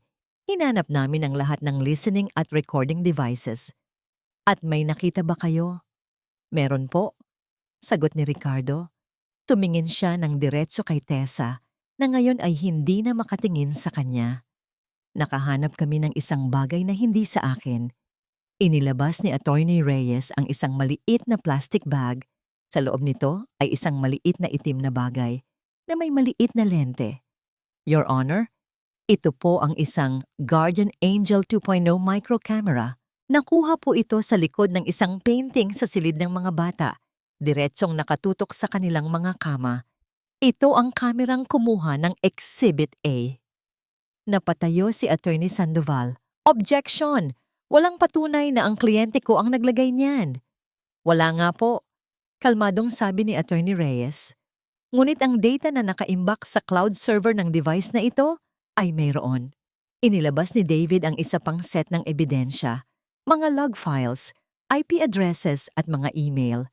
Ipinakita nito kung paano ang video ay in-upload mula sa IP address ng penthouse unit ni Tessa Gomez. Ipinakita nito kung paano ito na-edit sa isang laptop na naka-login sa kanyang pangalan. At ang huling pako sa kanyang ataul, ang mga email sa pagitan ni Concerned Observer Proton Mail, Com at ni Attorney Sandoval, kung saan pinag-uusapan nila ang tungkol sa trust fund ng mga bata. Gumuho ang mundo ni Tessa. Ang kanyang perpektong dula-dulaan ay gumuho sa harap mismo ng kanyang mga mata. Wala na ang mga luha. Wala na ang pag-arte. Ang natira na lang ay ang hubad na kasamaan sa kanyang mga mata habang nakatingin siya kay Ricardo. Ginawa ko yun para kay Lourdes. Sigaw niya. Ang kanyang boses ay puno ng kamandag. Hindi mo siya karapat-dapat. At lalong hindi karapat-dapat ang mga anak niya sa isang katulong. Ang kanyang pagsabog ang naging huling selyo sa kanyang kapalaran. Tumayo ang huwes. Ang kanyang mukha ay isang maskara ng galit at pagkadismaya. This court finds no basis for the claims of child endangerment against Mr. Ricardo Del Rosario and Miss Isabel Santos. Ang agarang pagbabalik ng kustodya ng mga bata kay Mr. Del Rosario ay ipinag-uutos. Humarap siya kay Tessa. At para sa inyo, Miss Gomez, this court will be filing charges of perjury, slander, and falsification of evidence. Bailiff, take her into custody. Habang kinukuha ng mga pulis si Tessa, na ngayon ay nagwawala na, ang mga mata ni Ricardo at Isabel ay nagtagpo sa gitna ng silid. Walang salitang namagitan sa kanila. Tanging ang isang tingin ng tagumpay, ng pasasalamat at ng isang bagong simula. Sa gitna ng kaguluhan, niyakap ni Ricardo si Isabel. Isang yakap na mahigpit at puno ng lahat ng emosyong hindi nila masabi. At sa yakap na yon, alam nilang pareho. Tapos na ang bagyo. Oras na para umuwi. Oras na para buuin muli ang kanilang tahanan. Lumipas ang ilang buwan. Ang dating malamig at tahimik na mansyon sa Ayala Alabang ay hindi na makilala. Ang mga bintana ay laging bukas, hinahayaang pumasok ang sinag ng araw at ang tunog ng buhay mula sa labas. Ang amoy ng disinfectant ay napalitan ng amoy ng bagong lutong pandesal sa umaga at ng mga bulaklak mula sa hardin. Ang pinakamalaking pagbabago ay wala sa mga bagay, kundi sa mga tao. Mula sa bintana ng kusina, pinapanood ni Isabel si Ricardo at ang tatlong bata na naglalaro sa damuhan. Nagtataguan sila, si Ricardo ang taya. Nakatakip ang kanyang mga mata habang nagbibilang siya ng malakas. 4, 5. Handa na ba kayo o hindi? Heto na ako. Tumatawa siya. Isang malakas at masayang tawa na umaalingaw-ngaw sa buong hardin. Isang tunog na dati imposible. Nakita ni Isabel si Angela na nagtatago sa likod ng isang malaking paso. Ang kanyang maliit na tawa ay hirap niyang pigilan. Si Gabriel naman ay tahimik na nakatayo sa likod ng isang puno. Hindi gumagalaw, ngunit ang kanyang mga mata ay sumusunod sa bawat kilos ng kanyang ama. Isang maliit na ngiti ang nakaguhit sa kanyang mga labi. At si Miguel, ang batang laging nasa ilalim ng mesa, ay nakatagong kasama ni Isabel sa loob ng bahay. Sumisilip sa bintana. Ang kanyang mga mata ay nagniningning sa pananabik. Ang bawat araw ay puno ng maliliit na milagro. Si Angela ay nagsisimula ng bumuo ng mga salita. Papa? Isa. Lapis Mount Tubig. Si Gabriel, bagamat hindi pa rin nagsasalita, ay nagsimula ng hawakan ng kamay ng kanyang ama kapag sila'y naglalakad. At si Miguel, sa tulong ni Kiko Matsing at ng walang sawang pasensya ni Ricardo, ay natututo ng makipaglaro sa iba. May isang araw, nakita ni Isabel ang mga trabahador sa labas ng bahay. Tinatanggal nila ang lahat ng security cameras. Isa-isa. Ang mga matang dating nagbabantay at humuhusga ay binubura na sa kanilang buhay. Tinanong niya si Ricardo tungkol dito. Tapos na ang trabaho nila. Simpleng sagot nito habang tinutulungan si Miguel na buuin ang isang tore ng mga bloke. Ang kailangan ng mga anak ko ay hindi isang warden. Ang kailangan nila ay isang ama. Hindi na empleyado si Isabel. Ang salitang iyon ay tila hindi na angkop. Siya ay naging isang haligi ng kanilang tahanan, isang kaibigan, isang kakampi, isang ina sa puso. Ang kanyang nakaraan, ang sakit ng pagkawala ni Ben, ay hindi kailanman mawawala.